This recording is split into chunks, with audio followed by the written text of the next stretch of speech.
Welcome to T-Favors TV. We are back again with the latest gossip nyaya dziri kupisa dziri kutenderera pasocial media. Tom Jones, one man one kokiro, achinyomba pachinjavha panganai by birth achiti seWicknel arinani kudarika unovaira nembachi kasi full video. Alright, maswera sei. Dzungu chairo dzungu rera munoti dzungu harishandi. Tikada kutarisa dzungu rana passion guava rere. Dzungu rongote mari ngoshikidzira vana vamwe vanhu, ngoda ngopinza vanhu pressure. Ndikani kubatsire guava. Munhu ane mari haana dzungu rekuvhaira nesheti. Haana dzungu rekuvhaira newachi. Haana dzungu rekuvhaira nebhandi rekusunga muchiuno. Haana dzungu rekuvhaira nebhutsu. Ne-age yauri chiri kuvhaira nebhutsu. Chiri kuvhaira newachi, kuvhaira nehembe. Age yauri munhu ane vana vatatu. Alright.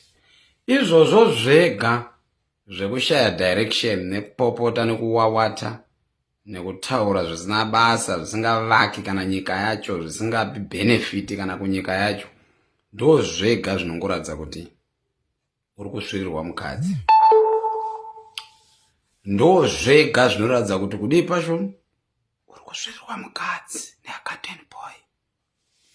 Saka isusu kana taakutaura pachikuru, munhu mukuru, yes, zvinhu ndezvako, nyango kana zviri zvako, but hatinei nazvo. Ngatichiregai kutarisawo kushata kwaWicknel chivhayo, tichimbotarisa kunaka kwake. Alright. Because chinhu chinoitika vabereki ndechekuti chivhayo anogona kushata kwauri because asati akupo chimota. Anditi? Right. But kune vakapiwa anenge akanaka. Chandinoda kuti ndimboti tendei, ina handina godwe zvangu, handina jealous. Chandinoda kungotenda chivhayo ndipana Chaplain Phiri. Right, apo maita good move wakuru wangu. Handiri kunyepera dekwa kuchitonzi ye 90,000 yaya makapa Japreza, makapa Chaplain Phiri. Maitoro pafadzwa zvekudaro. Ndaifarawo neniwo kutoti at least baba maita basa, but zvamaita izvozvo I appreciate zvangu. Vachivhaya muna kufanana kana kuti na anonzi ane mfano na passion guava. Hatingakukwidza nzaini nana guava. Guava chii chakamboita munyika number 1 ana. Nevafana vacho vava vaitovashandisa, akashandisa vana Roka akadhamba, akashandisa vana Ango Epatana akadhamba, akashandisa musician vana Jam Master akadhamba, akashandisa musicians esa imashandisa achidhamba, achingovadya mari achisara nemari achidhamba vana vevanhu. Izvozvo zvega zvotongotiradza kuti haana chaanacho, anorarama nekupema. So vana guava dzungu renyu rera munoita rera, vabatire mari yebhandi mari kochivhaya ane maybe chimangani, ane Range Rover mangani. Iwo uri kuvhaira neti mntu wako uchisina nebasa rosapana kana chawakamboitira vanhu munyika kana chi. Inini zvangu I don't suppose ZANU-PF, that much you know you guys, but panenge painatsawo munhu ndinotenda nekugona kutaura. Chivhayowo zvawaitawo pana Chaplain Phiri, I really appreciate my guy. Wangosorowo shema TV wo kuti awanawo kachiakwa akwanise kungotenderera achibatsira nepineapple ipapo. Kwete zvana guava zvokura muchingowawata, muchingonyengegwa vakadzi, muchingoumburuka, muchingongwangwata, angoita mari muZimbabwe, uda kunomhanya kwaari. Angoita mari, we, angoita chakanaka, we, what kind of a man are you? Vachivhaya vacho naiva muzanu, iwo uri muzanu, uri kurwadziwa.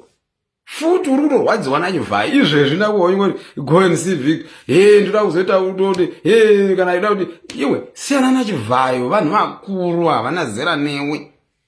Uri mwana mudiki kana takutaura in terms of finance mufana wangu. Dzikama guava, dzikama ugare pasi kuti hlo, uri mwana mudiki kuna chivhayo. Handina godo nyangu mari mazanu, but pakuba kwavo ikoko. Pachimbavha chavo ichocho vari tu. gwavha uri mwana mudiki, chivhayo ndibaba vako, unofana kuti unosaluta iwe nemhuri yako, unoti baba makadi henyu, hauna mari. Gwavha una kana sendi. Chivhayo ndiye atokunyaradza. Chivhayo akunyaradza kuti nhlo nyene zvimukhwe wati gunguru manje wadzikama wanje wakuita ngendove yarohwa nemtsvairo. Wadzikamiswa na chivhayo. Netumari tokuti ndine mari iripi hauna. Ndiani wakambobatsira hauna. Wakatengerwa namadhambodza namaititi zvimabhenzi zvakaora. Uyu ari kubvisa straight from the garage brand new. Ukatengera mhino wana ingo upetani chibhenzi chakaora.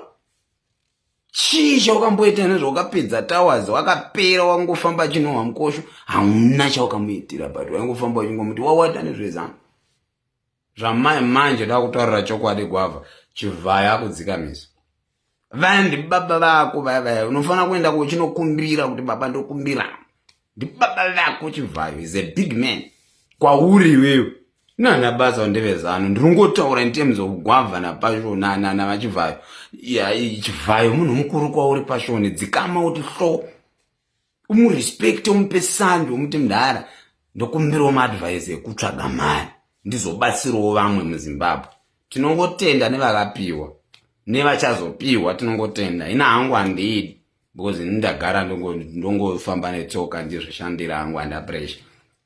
Saka gwavha dzikama chivhayo ndi baba vako. Wazvinzwa? Good boy.